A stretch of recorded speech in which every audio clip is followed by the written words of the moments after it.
Commentaire de saint Thomas d'Aquin sur l'épître de saint Paul aux Philippiens, chapitre 3, verset 4 suite. Quand l'apôtre dit ensuite au verset 4 « Ce n'est pas que je ne puisse prendre moi-même avantage », il se donne lui-même en exemple.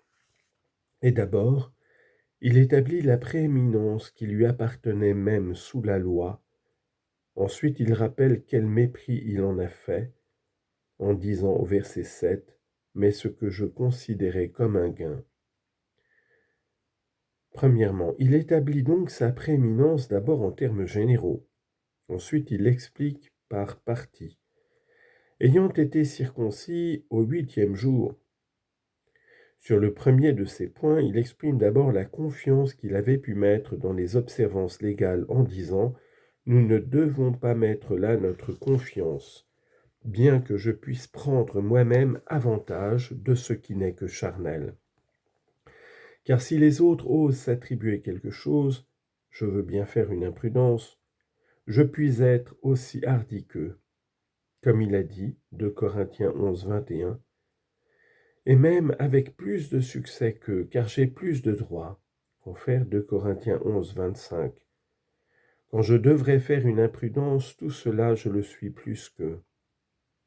L'apôtre fait ici tout ressortir afin de renverser plus efficacement les observances légales. Beaucoup en effet méprisent ou ce qu'ils ne connaissent point ou ce qu'ils ne possèdent pas, et alors leur jugement est sans valeur. Mais on juge avec autorité qu'en possédant un avantage on le méprise et on n'en tire point un sujet de se glorifier. Si donc l'apôtre avait été sans considération sous le règne des observances légales, on aurait pu dire que c'était pour cette raison qu'il était venu à l'Évangile. Aussi fait-il ressortir sa prééminence dans cet état, quant à la race, quant à sa condition. Verset 5, pour ce qui est de la loi ayant été pharisien. Quant à sa race, l'apôtre en marque la prééminence sous 3 rapports. Quant au signe qui la consacre, car il a été circoncis le 8e jour. Confère Genèse chapitre 17, verset 11, afin que cette circoncision soit la marque de l'alliance que je fais avec vous.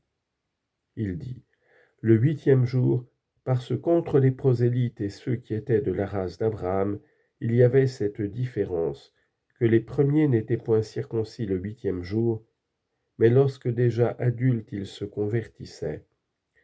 Les seconds étaient circoncis le 8e jour, comme le prescrivait la loi. Genèse 17, 12. L'enfant de 8 jours sera circoncis parmi vous. Ainsi donc, saint Paul n'était point un prosélyte, mais un israélite véritable. Quant à la race elle-même, d'abord quant à la nation de la race d'Israël. 2 nations en effet étaient descendues d'Abraham, l'une par Isaac, l'autre par Ismaël. De la première étaient sorties 2 autres nations, l'une par Ésaü, l'autre par Jacob. Mais les 2 races d'Ésaü et d'Ismaël n'obtinrent pas l'héritage. Ce fut le seul Jacob, appelé aussi Israël. C'est ce qui fait dire à saint Paul au verset 5 de la race d'Israël. Confère 2 Corinthiens 11, 22, « Sont-ils israélites? Je le suis aussi. » De plus, quant à la tribu, car dans Israël quelques-uns descendaient des servantes, c'est-à-dire de Bala et de Zelpha, les autres des femmes libres, c'est-à-dire de Lia et de Rachel. Et parmi ces derniers, quelques-uns étaient demeurés fidèles dans le culte de Dieu, à savoir Lévi, Judas et Benjamin. Les autres tribus s'étaient au temps de Jéroboam livrées au culte des idoles. La tribu de Benjamin était donc privilégiée, parce qu'elle avait conservé la foi, qu'elle venait d'une épouse chérie, et que le temple avait été bâti dans la partie du sol qui lui appartenait. Confère Deutéronome chapitre 33, verset 12.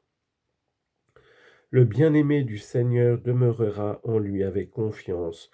Le Seigneur habitera en lui tout le jour comme dans sa chambre nuptiale, et il se reposera dans ses bras.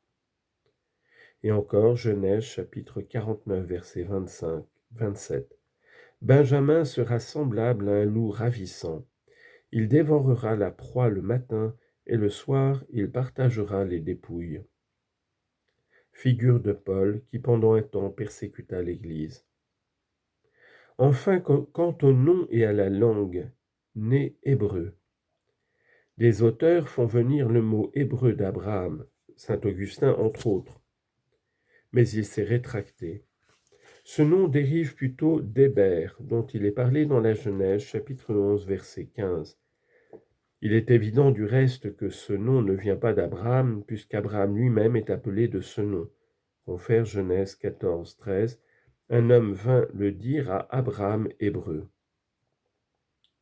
La glose remarque, chapitre 11, verset 9, qu'au temps d'Héber, le langage de toutes les nations fut divisé, et que la langue qui existait auparavant resta dans la famille de cet Héber et se conserva dans le culte de Dieu unique parmi tous les Hébreux. Saint Paul était né aussi de parents hébreux. Il dit donc au verset 5, Hébreu, né de parents hébreux.